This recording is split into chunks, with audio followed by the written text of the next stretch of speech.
Bom dia, meus amores, tudo bem com vocês? Espero que sim. Na aula de hoje terá como tema corridas no atletismo. Quando se fala em atletismo, tem muita gente que associa o atletismo somente à corrida. E é um pensamento errado, é uma colocação errada, porque no atletismo tem vários outros esportes, como o salto com vara, o arremesso de peso, o lançamento de dardos e as corridas em si. Historicamente, o ato de correr acompanha todo o processo de evolução humana. Antes do desenvolvimento da criação de animais, os homens centravam-se na prática da caça e da coleta de alimentos para conseguir sobreviver, né? Há grandes indícios de que a caça, por necessitar de agilidade humana em pegar a presa, tenha sido parte responsável pelo desenvolvimento da corrida. Essa ideia ela fornece certo fundamento para a afirmação, que ela é bastante comum, de que o ótimo desenvolvimento de atletas quenianos em corridas de longas distâncias se devem à tradição do seu povo em caçada. Mas essa afirmativa, ela ainda, assim, ninguém conseguiu comprovar de fato científico, ninguém conseguiu comprovar essas afirmativas que muitos outros cientistas falam, né? Como a gente vê nas provas de corridas, geralmente são os quenianos, são as pessoas com descendências africanas que têm um desenvolvimento maior e melhor. Mas nada cientificamente comprovado. Algumas pessoas vão mais longe ao afirmar que até o tipo de corpo dos corredores quenianos é o resultado de antigas atividades caçadoras, cujas habilidades teriam sido transmitidas geneticamente.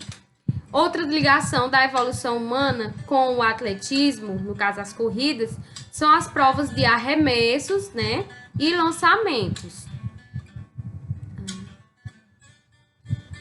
Outra ligação da evolução humana com o atletismo são as provas de arremesso e de lançamento. Como eu já expliquei no começo da aula, atletismo não é só corrida.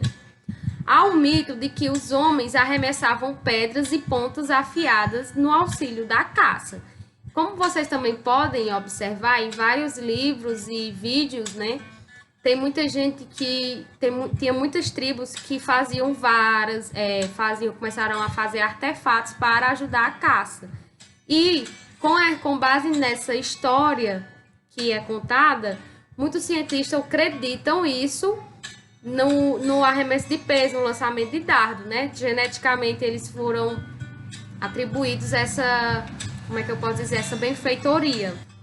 As corridas são, em certo sentido, as formas de expressão atlética mais pura que o homem já desenvolveu. Embora exista algo de estratégia e uma técnica implícita, a corrida é uma prática que envolve, basicamente, o bom condicionamento físico do atleta. As corridas dividem-se em curtas distâncias ou de velocidade, que nas competições oficiais vão de 100, 200 e os 400 metros, inclusive. Meio fundo, que são de 800 metros e de 1.500 metros. E de longa distância, ou de fundo, que é a partir de 3.000 metros ou mais, chegando até as ultramaratonas, que nós vamos conhecer no decorrer da aula. Podem ser divididas também de acordo com a existência ou não de obstáculos, né? Tem o salto com as corridas com barreiras ou com obstáculos, colocados no percurso. Organizam-se ainda corridas de cross-country, ou, como muita gente fala, corta-mato, de campo e de montanha. Em pista, podemos ainda assistir às corridas de barreiras e de obstáculos. Nas corridas de curta distância, a explosão muscular na largada é determinante no resultado obtido pelo atleta. Por isso, existe um posicionamento especial para a largada, que consiste em apoiar os pés sobre um bloco de partida fixado na pista e apoiar o tronco sobre as mãos encostadas no chão, posição de 4 apoios. São frequentes as falsas partidas, quando o atleta sai antes do tiro de partida, o que é sinal dado para começar a prova. Tem gente que fala que a pessoa queimou a largada.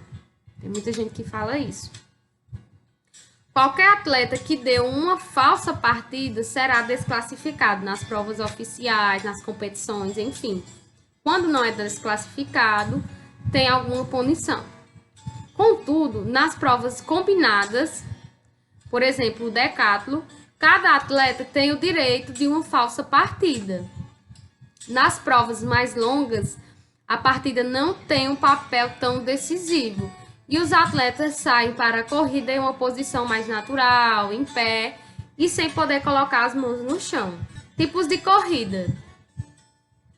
Temos a marcha atlética, que pode ser de 20 mil metros ou de 50 mil metros para o gênero masculino, mas somente 20 mil metros para o gênero feminino. A regra diz que os atletas devem correr sem tirar totalmente os pés no chão. E há árbitros ao longo do percurso que verificam o cumprimento das regras e advertem os atletas, os quais podem ser eliminados por 3 advertências. Então, nessa prova da marcha atlética, tem mais quantidade de árbitro, porque eles ficam olhando se o atleta cometeu a falta, né? E eles dão a advertência.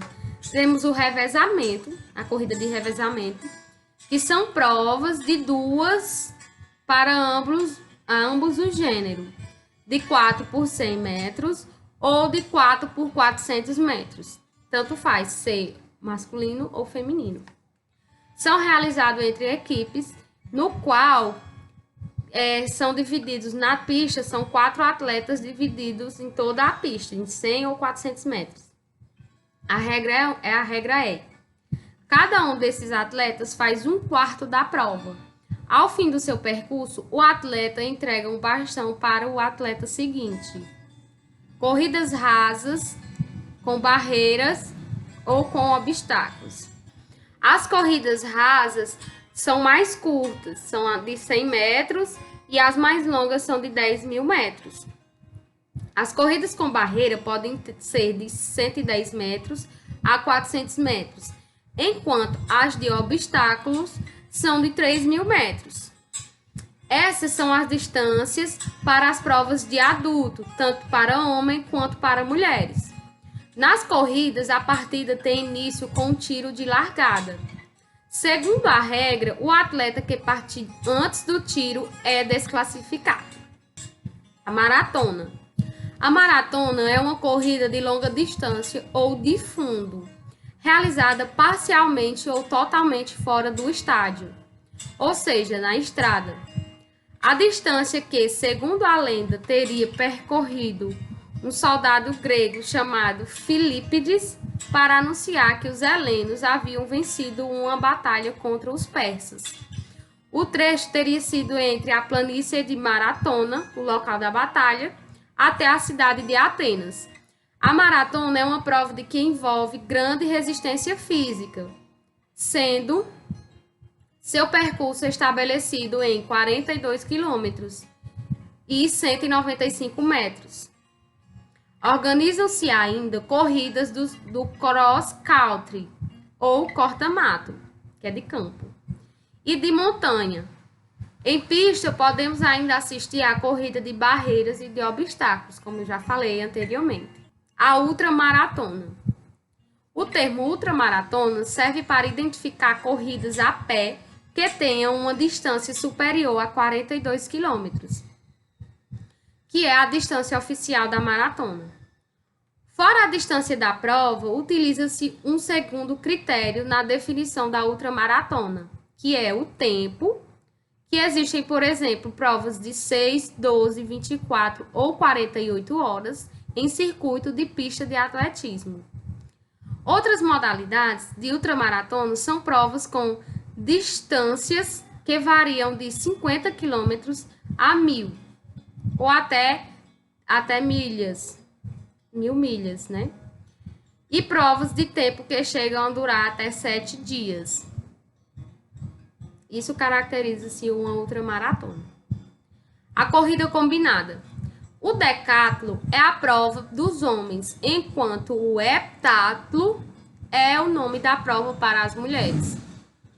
O decátlon corresponde às seguintes provas: corridas de 100, 400 e 500 metros, corrida com barreiras, salto em distância, salto em altura e com vara, arremesso de peso, disco e dardo. O heptátlon compreende as seguintes provas: 100, 200 e 800 metros de corrida, saltos em distância e em altura, arremesso de peso e de dardo. Conforme as regras, nas provas combinadas, as equipes somam pontos na medida em que vão vencendo a prova. A pista de corrida. Ela normalmente contém 8 raias, cada uma com 1,25 m, que os atletas percorrem toda a extensão, né? Eles devem percorrer essa extensão. Desse modo, a largura da pista é de no mínimo 10 metros, com algum espaço além das raias externas e internas. Uma pista oficial de atletismo é constituída de 2 retas e 2 curvas, possuindo raias concêntricas, tendo comprimento de 400 metros na raia interna, a mais próxima ao centro. A raia mais externa é a mais longa, mas não chega a ter 500 metros. Nas corridas de curta distância, os atletas devem permanecer nas raias a partir das quais largaram. Nas corridas de média e longa distância, os atletas não precisam correr nas raias e geralmente se encaminham para a raia mais interior, evitando percorrer distâncias maiores. As barreiras têm cerca de 1 metro nas competições para homens e cerca de 80 centímetros nas competições para mulheres. Se o atleta derrubar as barreiras enquanto corre, não é desclassificado, enquanto perca de tempo substancial. As corridas com barreiras normalmente têm 10 obstáculos. Corrida versus qualidade de vida. Embora a maratona seja disputada nas ruas de uma cidade ou em um local externo, o seu trajeto é estabelecido de modo que a chegada se dê em um estádio ou pista de atletismo. Até o momento, tratamos a corrida como um esporte de competição. Agora, pensemos em corrida como uma atividade que as pessoas praticam visando a manutenção da saúde. Será que a corrida nos traz benefícios? Será que todas as pessoas podem correr? É dessa corrida que atinge a massa da população que nós vamos conversar um pouco, né? Na década de 1980, houve uma disseminação na ideia de Kenneth Cooper sobre uma corrida lenta que ficou conhecida como o método Cooper. Muitas pessoas aderiram a essa prática, mas o pensamento de que todas as pessoas deveriam percorrer a mesma distância, independente de sua condição física, logo ficou ultrapassado. Atualmente, sabe-se que essa prática de qualquer atividade física é necessário que o praticante tenha consciência de seu preparo físico. Se uma pessoa sedentária quiser iniciar uma prática de corrida, ela sempre deverá passar por um médico, no caso, né? E por um período de transição por meio de caminhada moderada, passando para caminhada intensa, até iniciar o trote, que é a corrida lenta. Também é possível que se intercale caminhada intensa e trote, até que a capacidade cardiorrespiratória satisfaça uma corrida moderada ou até mesmo intensa. Jamais vocês, em sã consciência, devem começar uma atividade, no caso da corrida, querer correr igual o Usain Bolt, né? Que é impossível. Sua condição física não dá certo, você não vai conseguir ter êxito. Você vai ficar cansado, você vai ter dores, você vai desistir dessa atividade, dessa prática de atividade.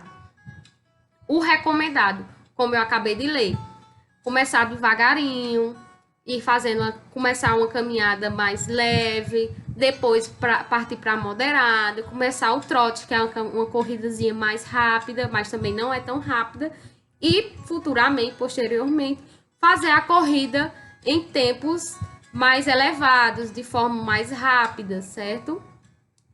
Porque aí você vai estar acostumando o corpo, tá colocando ele num ritmo. Você vai ter um ritmo, criar um ritmo para o corpo. E aí, a partir disso, ele vai se adaptando. Atualmente, sabe-se que a prática de qualquer atividade física é necessário que o praticante tenha consciência, né, do seu preparo físico. É sabido que a corrida auxilia no controle da massa corporal, né? Aumenta a massa muscular e reduz a massa gorda, a nossa gordura. E também melhora em vários outros sentidos. Função cardiorrespiratória, pode diminuir os índices de glicose, né? No caso, a diabetes, diminui a pressão arterial, melhora o sono, melhora a capacidade da concentração, no caso dos estudos, enfim. Também podemos lembrar da sua vestimenta e do seu calçado correto, né? Eu não posso fazer uma corrida, uma caminhada de chinelo, de dedo, com um tênis que é muito alto ou com um tênis que está muito baixinho, que tem um baixo impacto. E também a sua vestimenta. Uma calça jeans, um short jeans não é indicado para a prática de exercícios físicos e de atividades físicas. O correto seria uma roupa mais leve, um tênis próprio para corrida. Ah, professora, não tem um tênis próprio para corrida, então a gente vai procurar dentre as vastas opções e vastas também, tendo mais caro ou mais barato. A gente vai olhar qual seria o ideal para a corrida para a gente utilizar. Não pode ser qualquer tênis, porque pode interferir na sua corrida e pode interferir também nas suas articulações, principalmente a do joelho. E, por fim, a atividade de hoje, vocês vão pesquisar os principais nomes do atletismo brasileiro. Vocês vão colocar um exemplo, Maureen Imagem. Ela foi uma das principais atletas da corrida do salto em distância. Então, vocês vão fazer essa atividade. Como sempre, me entreguem na data correta, me entreguem no privado do WhatsApp. Coloquem o nome de vocês e a série, porque tem muitos alunos e eu não vou saber distinguir de que série é e quem é o aluno, tá bom? Um beijo e até a próxima aula.